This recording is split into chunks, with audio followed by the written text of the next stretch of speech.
अस्सलाम वालेकुम दोस्तों।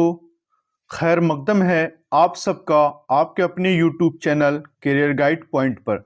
तो दोस्तों, आज फिर से आपके लिए उर्दू, हिंदी और इंग्लिश अल्फाज का ज़ख़ीरा लेकर आया हूँ, जो कि बहुत ही अहम है एग्ज़ाम के पॉइंट ऑफ व्यू से। तो दोस्तों, देखते हैं आज कौन कौन सा वर्ड है। तो आपका पहला जो लफ्ज़ है वो है ख़जाना। खजाना को हिंदी में बोलते हैं राजकोष। हिंदी में क्या बोलते हैं?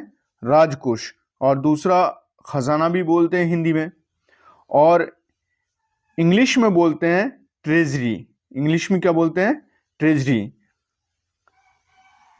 आपका दूसरा जो लफ्ज है वो है मुल्क गिर, या मुतरादिफ अल्फाज मुल्क भर में, मुल्क गिर या मुल्क भर में। और उसको हिंदी में बोलते हैं देशव्यापी। देशव्यापी यानी देशव्यापी का मतलब मुल्क भर में या मुल्क गिर। उसी को इंग्लिश में बोलते हैं कंट्री वाइड। Country wide. तो आपका कंट्री वाइड का हिंदी हो गया देशव्यापी, और उर्दू में बोलेंगे मुल्क गिर या मुल्क भर में। तीसरा लफ्ज देख लेते हैं। आपका तीसरा लफ्ज है ख़त्म करना या खारिज करना। ख़त्म करना या खारिज करना, ये दोनों मुतरादिफ अल्फाज हैं, और इसको हिंदी में भी बोलेंगे ख़त्म करना। हिंदी में सेम होगा ख़त्म करना, और इंग्लिश में बोलेंगे इलिमिनेट। यानी इलिमिनेट करना यानी ख़त्म करना, यानी किसी चीज़ को कहीं से हटा देना, इलिमिनेट कर देना। आपका जो चौथा लफ्ज़ है वो है सफाई या तज़किया। सफाई का मुतरादिफ लफ्ज़ क्या है? तज़किया। यानी तज़किया क्या होता है? या तो दिल की सफाई होती है या किसी और चीज़ की सफाई, तो सफाई या तज़किया। उसका दूसरा यानी हिंदी लफ्ज़ है मल त्याग, और इंग्लिश में बोलते हैं इसको डिफिकेशन। क्या बोलते हैं इंग्लिश में? डिफिकेशन। तो डिफिकेशन का हिंदी हो जाएगा मल त्याग, और उर्दू में बोलेंगे सफाई या तज़किया। पांचवा आपका जो लफ्ज़ है वो फिर से है सफाई।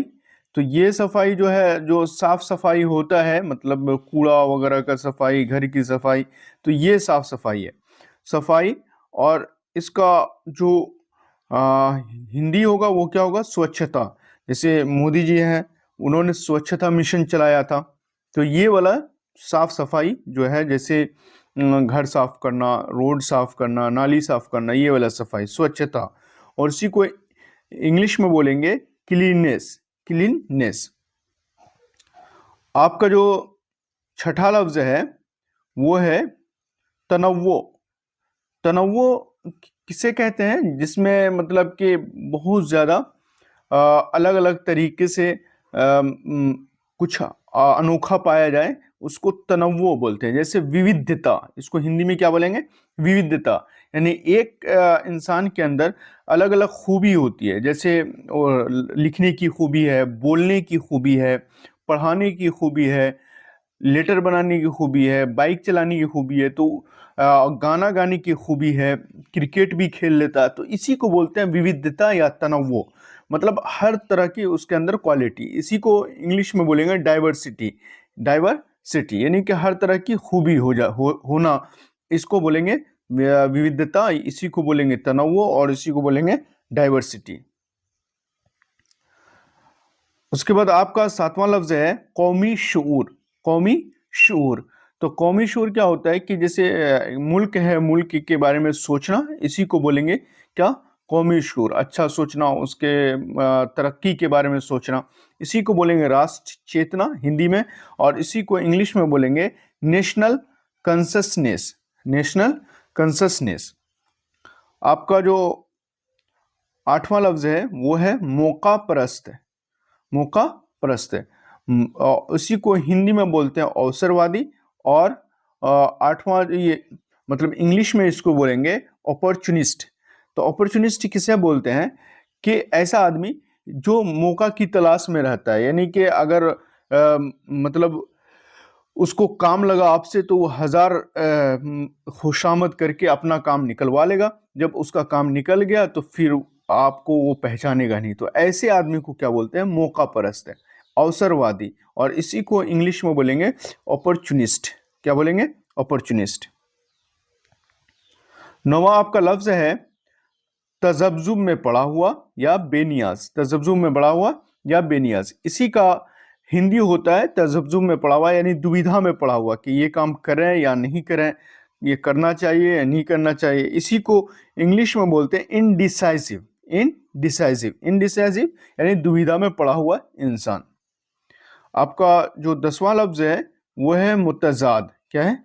मुतजाद। मुतजाद का जो हिंदी होता है वो होता है विरुद्ध या असंगत, यानी कि मुतजाद ये मेल नहीं खाता हो कोई चीज, उसको बोलते हैं मुतजाद।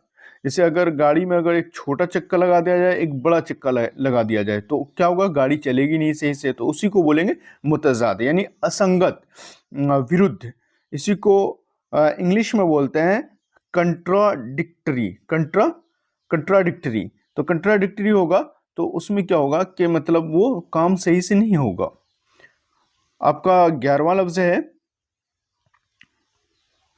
तनाजो। तनाजो का जो मीनिंग होता है वो झगड़ा। तनाजो कहीं मतलब झगड़ा हो जाना, तनाजो हो जाना, किसी मैटर को लेके तनाजो हो जाना।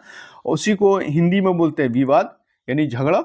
और इसी को इंग्लिश में बोलेंगे कंट्रोवर्सी। कंट्रोवर्सी, किसी मैटर को लेके कंट्रोवर्सी हो जाता है तो वहाँ पे विवाद हो जाता है, या तनाजो हो जाता है, या झगड़ा हो जाता है। तो यही होता है कंट्रोवर्सी का हिंदी विवाद, और इसी को उर्दू में बोलेंगे तनाजो। आपका 12वां लफ्ज है खुद मरकूज। खुद मरकूज। खुद मरकूज का मतलब हिंदी में क्या होता है? आत्म केंद्रित। आत्म केंद्रित। इसी को इंग्लिश में बोलेंगे सेल्फ फोकस्ड। क्या बोलेंगे? Self focused. तो सेल्फ फोकस्ड इंसान होता है, आत्म केंद्रित इंसान होता है खुद मरकूज, यानी मतलब किसी एक चीज पे मतलब नजर टिकाए हुए होना होता है। तो उसी को बोलते हैं खुद मरकूज, कहीं इधर उधर निगाह नहीं जाती है, आत्म केंद्रित होता है या सेल्फ फोकस्ड होता है। आपका 13वां लफ्ज है मायूसी। मायूसी को हिंदी में बोलते हैं निराशा। बहुत ही परिचित लफ्ज है। मायूसी को हिंदी में क्या बोलते हैं? निराशा। और इसी को इंग्लिश में बोलते हैं फ्रस्ट्रेशन। क्या बोलते हैं? फ्रस्ट्रेशन।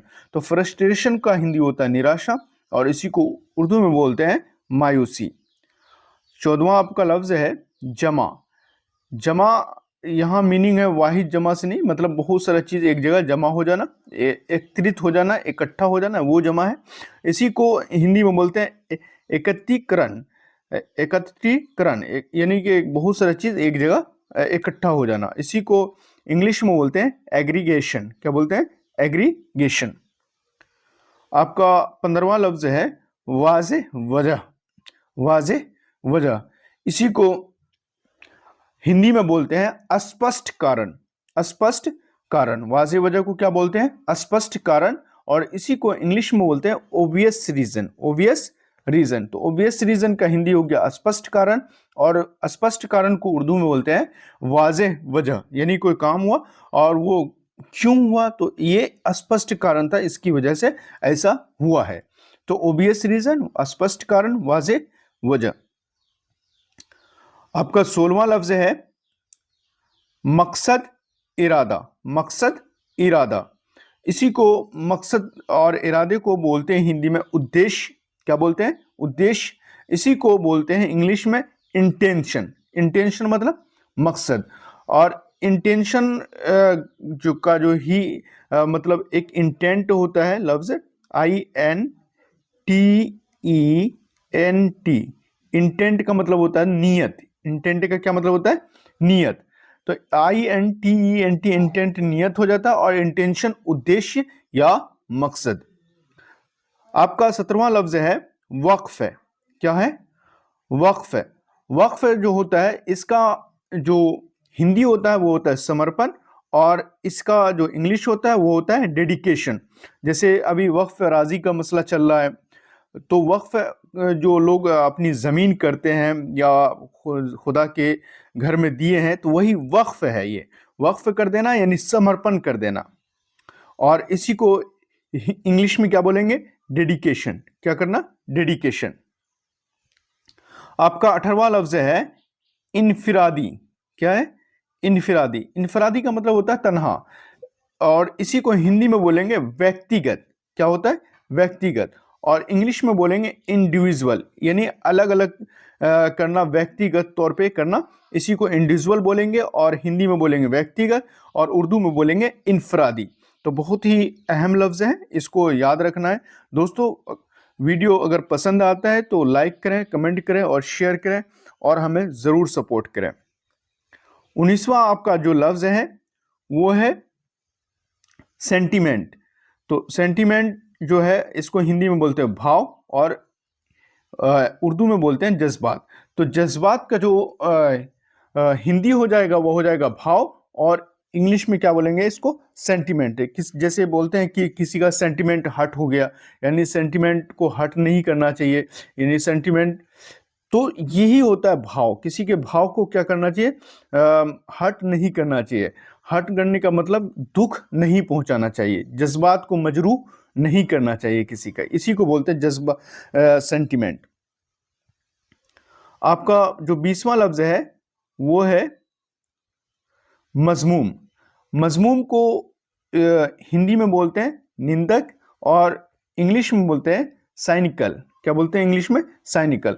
तो मजमूम हरकत होता है, बहुत सारे लोग मजमूम हरकत करते हैं, जो तो उसी मजमूम को क्या बोलते हैं हिंदी में? निंदक, और उसको साइनिकल। आपका 21वां लफ्ज है माहौल। बहुत ही प्रचलित लफ्ज है माहौल, बहुत ही इंपॉर्टेंट भी है, जरूर आपको इसको याद रखना है। माहौल को हिंदी में बोलते हैं वातावरण, हिंदी में क्या बोलते हैं? वातावरण, और इसी को इंग्लिश में बोलते हैं इन्वायरमेंट। क्या बोलते हैं?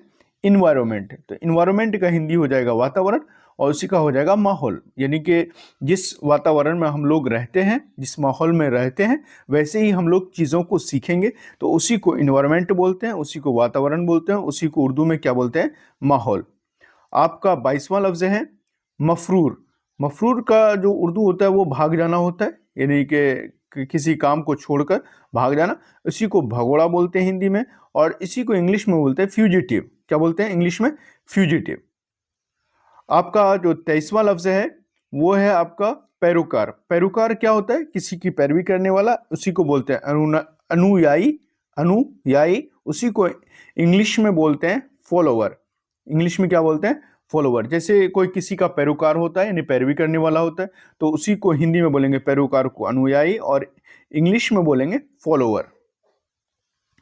आपका जो 24वां लफ्ज है वो है गाली देना। गाली देने का हिंदी होता है अपमानजनक, और इसी को इंग्लिश में बोलते हैं एब्यूजिव। क्या बोलते हैं? एब्यूजिव। आपका 25वां लफ्ज है वो है टुकड़ा। टुकड़ा बहुत ही अहम लफ्ज है, इसको हिंदी होता है खंड। टुकड़ा का हिंदी क्या होता है? खंड, और इसको इंग्लिश में बोलते हैं सेगमेंट। इसको जरूर याद रखना है, ये बहुत ही अहम लफ्ज है। इस तरह का छोटा छोटा लफ्ज आपको इम्तिहान में पूछा जा सकता है, इसलिए जो भी बहुत अहम लगता है वो आपको इशारा कर देते हैं। आपको ज़रूर ऐसे लफ्ज़ को नोट डाउन करके रखना है। 26वां लफ्ज़ है आपका मुंतकिली। मुंतकिली का जो हिंदी होता है वो हस्तांतरण होता है, और इसी को इंग्लिश में बोलते हैं ट्रांसफेरेंस। क्या बोलते हैं? ट्रांसफेरेंस। आपका जो 27वां लफ्ज़ है वो है खुद मुख्तार। खुद मुख्तार का जो हिंदी होता है वो होता है स्वशासी, यानी खुद से शासन करने वाला, स्वशासी। इसी को इंग्लिश में बोलते हैं ऑटोनोमस। क्या बोलते हैं?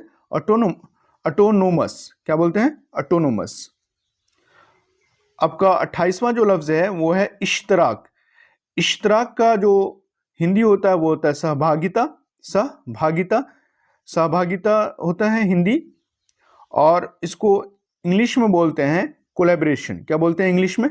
तो कोलैबोरेशन का जो हिंदी हो जाएगा वो हो जाएगा सहभागिता, और उर्दू हो जाएगा इश्तराक। यानी कोलैबोरेशन, इश्तराक और सहभागिता, यानी दो चार लोग मिलके, यानी कि इश्तराक में कोई काम करे, यानी कि मिलजुल के करे, उसी को कोलैबोरेशन कहते हैं, उसी को सहभागिता कहते हैं हिंदी में, उसी को उर्दू में बोलते हैं इश्तराक। आपका 29वां जो लफ्ज है वो क्या है? इजलास का। इजलास का को बोलते हैं हिंदी में सभाकक्ष, सभाकक्ष, और इंग्लिश में बोलते हैं लॉबी। क्या बोलते हैं इंग्लिश में?